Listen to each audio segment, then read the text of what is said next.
बेटा खेती के अलावा और कोई काम क्यों करना, तुम एक काम करो, जो मेरे पास गांव के बाहर जो जमीन है तुम उसे पर खेती करो। पर इससे तो आपका नुकसान हो जाएगा। नहीं बेटा, कोई नुकसान नहीं होगा, इसी बहाने तुम मेरे जमीन की देखरेख भी करोगे, क्योंकि अब मेरी उम्र भी हो गई है और मेरा बेटा भी शहर में रहता है। इससे तुम्हारा भी भला हो जाएगा और कुछ मेरी जिम्मेदारी भी कम हो जाएगी। ठीक है तो काका, मैं कल से ही उस जमीन पर काम करना शुरू कर दूंगा। रवि मुखिया जी को धन्यवाद कहके वहां से अपने घर के लिए निकल जाता है। रवि घर पहुंच के आरती को सारी बात बता देता है। ये तो बहुत अच्छा है, आपकी सारी परेशानी खत्म हो गई। हाँ आरती, अब मैं काका के खेत में बहुत मेहनत करूंगा और कोशिश करूंगा कि कुछ और जमीन खरीद सकूं, क्योंकि भविष्य में ऐसी समस्या आए तो उसके लिए हम तैयार रहे। अगली सुबह रवि मुखिया के खेत पर काम करने के लिए निकलने वाला होता है, पर सोचता है कि काका की जमीन गांव के बाहर है तो शाम को आते आते देर हो जाएगी, इसलिए आरती को बोलकर जाता हूँ। आरती यहाँ आना, तो रवि को बुलाता सुन आरती वहाँ आती है। क्या आपने बुलाया? हाँ आरती, सुनो, काका का खेत गांव के बाहर है तो शाम को घर लौटने में देर भी हो सकती है। अगर मुझे देर हो जाए तो तुम राजा खाना खाकर सो जाना। ठीक है, तुम अपना ध्यान रखना, और हाँ 1 मिनट रुकना, मैं आपके लिए खाने का टिफिन लाती हूँ, वह लेकर ही जाना। रवि अपना खाने का टिफिन लेकर गांव के बाहर वाली जमीन पर काम करने के लिए निकल पड़ता। चलते चलते कुछ समय बाद वह गांव के बाहर वाली जमीन पर पहुंच जाता है।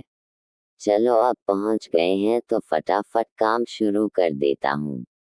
रवि अपनी कुदाल उठाकर अपना काम करने लगता है। रवि को अभी काम करते हुए कुछ समय हुआ ही था कि पीछे से आकर एक सांप काट लेता है। सांप के काटने के कुछ समय बाद रवि चक्कर खाकर गिर जाता है। यहाँ रवि सांप के काटने के कारण बेहोश हो चुका था, पर गांव के बाहर होने के कारण ये खबर उसके परिवार को नहीं मिलती। सुबह से अब रात हो जाती है और आरती रवि का इंतजार कर रही होती है। माँ को इतना परेशान देख राजा पूछता है, क्या हुआ माँ, पिताजी अब तक क्यों नहीं आए?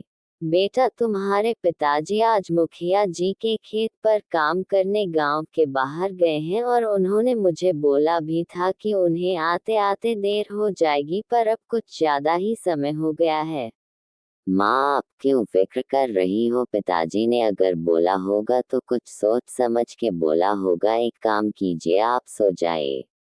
राजा की बात सुन के आरती अपने कमरे में सोने चली जाती है। अगली सुबह भी जब आरती देखती है कि रवि अब तक घर नहीं आया है तो परेशान होकर सीधा मुखिया से मिलने उसके घर की तरफ चली जाती है। आरती मुखिया जी के घर पहुंचकर रवि के बारे में पूछने लगती है। काका, कल रवि आपके गांव के बाहर वाले खेत में काम करने गए थे, पर अब तक घर नहीं आए हैं। क्या कहा बेटी? रवि कल गया था पर अब तक घर नहीं आया है। हाँ काका, उन्होंने कहा था कि खेत गांव के बाहर है, मुझे आते आते रात हो जाएगी, पर अब तो रात से सुबह हो गई, पर वो अभी तक नहीं आए हैं। चिंता मत करो बेटी, मुझे कुछ समय दो, मैं अभी किसी को भेजकर पता लगाता हूँ कि रवि कहाँ है।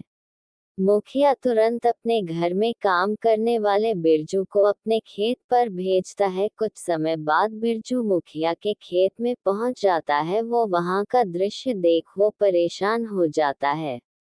यह क्या, रवि का पूरा शरीर नीला पड़ चुका है, मुझे लगता है कि इसे किसी सांप में काटा है। मुझे तुरंत यह बात मुखिया जी को बतानी होगी। बिरजू भागते भागते मुखिया के घर की तरफ निकल जाता है। बिरजू जैसे ही मुखिया के घर पहुंचता है, उसके कुछ कहने से पहले मुखिया जी उससे पूछता है, क्या हुआ बिरजू बेटा, भागते हुए क्यों आए? क्या तुम्हें रवि मिल गया? बिरजू मुखिया जी को सारी बात बता देता है जो उसने खेत में। अच्छी बिरजू जब मुखिया को सारी बात बता रहा होता है, तभी वहां पास में खड़ी पार्टी भी सारी बात सुन लेती है और रोने लगती है।